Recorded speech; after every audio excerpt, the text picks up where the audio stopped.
Finland एक European देश है और नाटो का सदस्य भी है। उसके राष्ट्रपति ने कहा है कि अगर भारत, चीन और रूस की तरफ जाकर अमेरिका उसे एक साझेदार के रूप में खो देता है तो ये अमेरिका और पश्चिम के लिए बेहद आत्मघाती होगा, बेहद नुकसानदेह होगा, क्योंकि ऐसा होने पर अमेरिका पूरी दुनिया में और विशेष रूप से एशिया पैसिफिक में अपना शक्ति संतुलन स्थापित नहीं कर पाएगा। क्योंकि भारत वो देश है जिसके पास अर्थव्यवस्था है, जिसके पास रक्षा शक्ति है और जिसके पास डेमोग्राफी यानी जनसंख्या है।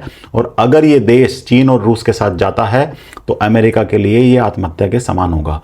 फिनलैंड के राष्ट्रपति ये अकेले भी नहीं है, इसके अलावा भी ऑस्ट्रेलिया, जापान, कोरिया, पूरे यूरोप के कई और नेता, ब्राज़ील, इटली और कई अमेरिका के जो महत्वपूर्ण साझेदार है वो भी अमेरिका को ये चेतावनी दे चुके हैं कि भारत को खोना मतलब 21वीं सदी में आप अपनी रेलेवेंस को बेहद कम करने जा रहे हैं। भारत आज वो देश है जिसकी अर्थव्यवस्था और जिसकी शक्ति को आप नहीं रोक पाओगे। आप उसको टैरिफ लगा लो या चाहे आप जो कर लो, उसके पास जो आज लोगों की ताकत है, जो टेक्नोलॉजी है और जो आगे बढ़ने का जज्बा है, वो किसी भी देश में आज नहीं पाया जाता। और यही कारण है कि भारत की अर्थव्यवस्था भी 8% की चमत्कारिक दर से बढ़ रही है। चमत्कारिक क्यों?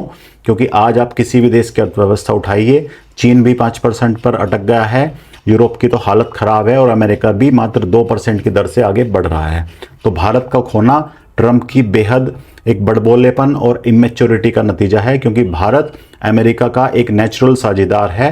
क्योंकि हमारी डेमोक्रेटिक वैल्यू यूरोप और अमेरिका से ज़्यादा मिलती है, चीन और रूस से उतनी नहीं मिलती है। तो वो हमारी मजबूरी के समान है। लेकिन अगर अमेरिका भारत को डोमिनेंस करने की कोशिश करेगा, उसको बुली करने की कोशिश करेगा, तो भारत निश्चित रूप से अपने कार्ड खेलेगा और अमेरिका को वो संभालने बहुत मुश्किल हो जाएंगे।